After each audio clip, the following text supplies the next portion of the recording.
క్లాస్లో December prelims mains కొత్త class start అవుతుంది. ఈ నెంబర్కి కాల్ చేసి రిజిస్టర్ అవ్వండి. లిమిటెడ్ సీట్సే ఉన్నాయి. దీంట్లో దాదాపు 3 చనిపోయారు.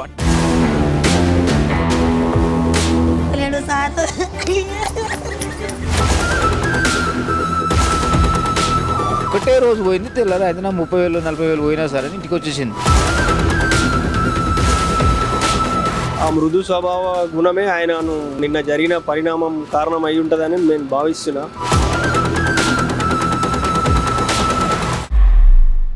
సీక్రెట్ రిలేషన్షిప్, అదే సంబంధం లేని మనిషితో సంబంధం ఏర్పడటమే ఈ సీక్రెట్ రిలేషన్షిప్. స్టార్ట్ అయ్యేటప్పుడు ఇలాంటి రిలేషన్షిప్స్ చాలా స్వీట్గా ఉంటాయి, కానీ ఎండింగే ఎవరు ఊహించనంత ట్రాజడీగా ఉంటుంది. ఇప్పుడు ఈ మాట ఎందుకు చెబుతున్నాను అంటే, కామారెడ్డి జిల్లాలో సంచలనం సృష్టించిన sub inspector Sai Kumar, constable Shruti మధ్యలో కంప్యూటర్ ఆపరేటర్ నిఖిల్ మధ్య ఉన్నది కూడా ఈ సీక్రెట్ రిలేషన్షిప్ అనే చర్చ జరుగుతోంది. అందుకే ఇంత పెద్ద ట్రాజడీకి కారణమైందని మాట్లాడుకుంటున్నారు. ఇంతకీ ఈ ముగ్గురు మధ్య ఏముంది? శృతి ఒక constable, Sai Kumar sub inspector. ఇద్దరూ కలిసి బీబీపేట పోలీస్ స్టేషన్లో పనిచేశారు. అయితే ఈ ఇద్దరితో పాటు మరణించిన మూడో వ్యక్తి తోట నిఖిల్ది కూడా బీబీపేటనే. కానిస్టేబుల్ శృతి సింగిల్, పెళ్ళైన 5 ఏళ్ల క్రితమే భర్త నుంచి విడాకులు తీసుకుంది. At the same time SI Sai కుమార్కి పెళ్ళైంది, పిల్లలు కూడా ఉన్నారు. నిఖిల్ పెళ్లి కావాల్సిన కుర్రాడు. ఈ ముగ్గురిని కలిపింది ఏంటి అంటే బీబీపేట పోలీస్ స్టేషన్. దీంతోనే వీళ్ళ ముగ్గురికి ఏదో సీక్రెట్ రిలేషన్షిప్ ఉందన్నది చాలా స్పష్టంగా అర్థమవుతోంది. సరే, ఆ సీక్రెట్ రిలేషన్షిప్ ఏంటి అంటే, పెళ్ళయి భర్తకు విడాకులు ఇచ్చింది కాబట్టి శృతి మీద నిందలు వేయటం అందరికీ ఈజీ అవుతుంది. ఇప్పుడు జరుగుతుంది కూడా అదే. శృతికి చనిపోయిన మిగతా ఇద్దరితో ఏదో సంబంధం ఉంది అన్నది. ఫస్ట్, గతంలో బీబీపేట పోలీస్ స్టేషన్లో పనిచేయటం వల్ల శృతికి ఎస్ఐ సాయి కుమార్కు పరిచయం ఏర్పడింది. ఆ పరిచయం ఇద్దరి మధ్య వివాహేతర సంబంధంగా మారిందని కొందరు చెబుతున్నారు, కానీ పోలీసులు మాత్రం నిర్ధారించడం లేదు. At the same time SI Sai కుమార్కు బిక్కనూరుకు ట్రాన్స్ఫర్ అయ్యాక శృతితో కంప్యూటర్ ఆపరేటర్ నిఖిల్తో సంబంధం ఏర్పడిందని మరికొందరు మాట్లాడుకుంటున్నారు. కానీ ఇది ఎంతవరకు వాస్తవమో ఎవరికీ తెలియదు. కానీ శృతి సింగిల్ కాబట్టి ఆమె చుట్టూ కథలల్లేస్తున్నారు. ఇది మాత్రం వాస్తవం. నిజానికి వీళ్ళ మధ్య వివాహేతర సంబంధమే ఉందా? పోలీసులు కూడా ఇదే కోణంలో విచారణ చేస్తున్నారు. అవును, చేయడానికి అవకాశం ఉంది. ఎందుకంటే ముగ్గురు కలిసి చనిపోయిన తీరు అలాంటి అనుమానాలకే దారితీస్తుంది. కానీ ఇందులో వాస్తవం ఎంత ఎవరు చెప్పలేని పరిస్థితి. పోలీసులు మాత్రం ఈ ముగ్గురు మధ్య ఉన్న పరిచయాలకు సంబంధించిన రకరకాల ఎంక్వైరీలు చేస్తున్నారు. వాళ్ళ ఫోన్ కాల్స్ లిస్ట్ తీస్తున్నారు, వాళ్ళ వాట్సాప్ చాట్స్ని రీట్రైవ్ చేస్తున్నారు, వాళ్ళు మాట్లాడుకున్న మాటల్ని కనిపెట్టే ప్రయత్నం చేస్తున్నారు. ఎంత వీలుంటే అంత టెక్నికల్ ఎవిడెన్స్ని బయటకు లాగుతున్నారు.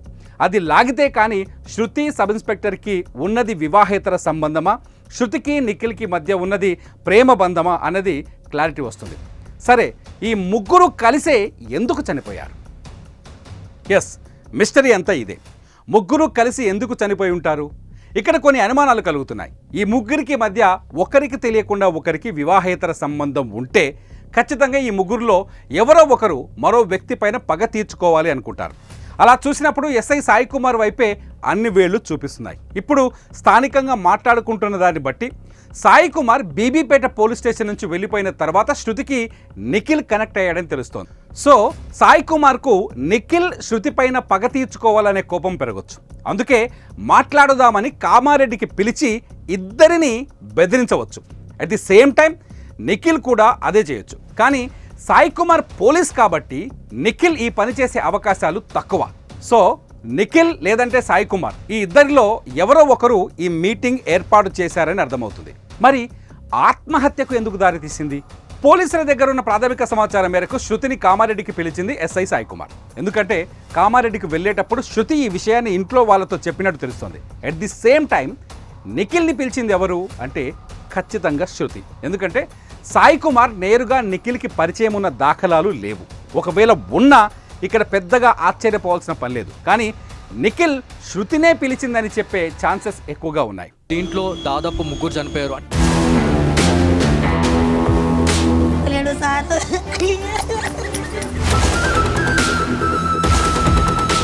ఒకటే రోజు పోయింది, తెల్లారి అయితే 30,000 40,000 పోయినా సరే ఇంటికి వచ్చేసింది.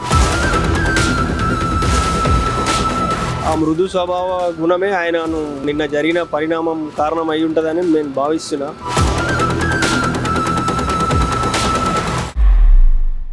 కానీ నిఖిల్ని శృతినే పిలిచిందని చెప్పే ఛాన్సెస్ ఎక్కువగా ఉన్నాయి. సో వివాహేతర సంబంధమే కారణమైతే ముగ్గురు ఘర్షణ పడతారు, కానీ ముగ్గురు కలిసి చనిపోవాలని ఎందుకు అనుకుంటారు? అదే ఇక్కడ అంతు చిక్కని ప్రశ్నగా మారుతోంది. ఎలా ఆలోచించినా ముగ్గురు కలిసి చనిపోవాలనే నిర్ణయం తీసుకోవడానికి కారణం ఇంకేదో అయి ఉంటుందని తెలుస్తుంది. ఇంతకీ ఏంటది? లేదంటే మరెవరైనా అక్కడున్నారా? ఈ మిస్టరీలో వివాహేతర సంబంధం కారణమైనా కారణం కాకపోయినా మరణానికి కారణమైతే అది కాదేమో అనిపిస్తోంది. ముగ్గురికి కలిసి ఏదో కామన్ ఇష్యూ ఉండటం, ఆ ఇష్యూకి ముగ్గురు భయపడటమే ముగ్గురి సామూహిక ఆత్మహత్యకు కారణమై ఉంటుందనే వాదనలున్నాయి. వివాహేతర సంబంధానికి మించిన సమస్య అయి ఉంటుందనే చర్చ కూడా అక్కడ వినిపిస్తోంది. ఇకపోతే ఈ ముగ్గురిని టార్గెట్ చేసిన మరో అంటే నాలుగో వ్యక్తి కూడా ఉండే అవకాశం ఉందని తెలుస్తోంది. ముగ్గురి మరణానికి ఆ నాలుగో వ్యక్తే కారణమనే చర్చ కూడా ఇప్పుడు కామారెడ్డిలో వినిపిస్తోంది. ఏదేమైనా ఈ ముగ్గురి మరణానికి కారణం ఏంటన్నది అని ఆలోచిస్తే మనకు అర్థమవుతుంది ఏంటి అంటే సీక్రెట్ రిలేషన్షిప్. మళ్ళీ చెబుతున్నా, అది మొదలైనప్పుడు చాలా స్వీట్గా ఉంటుంది, ఎండింగ్ మాత్రం శృతి, సాయి కుమార్, నిఖిల్లకు జరిగినట్టే భయంకరంగా ఉంటుంది. మరి మీరేమంటారు? జెన్యున్గా మీ కామెంట్ రాయండి. దీంట్లో దాదాపు ముగ్గురు చనిపోయారు అంటే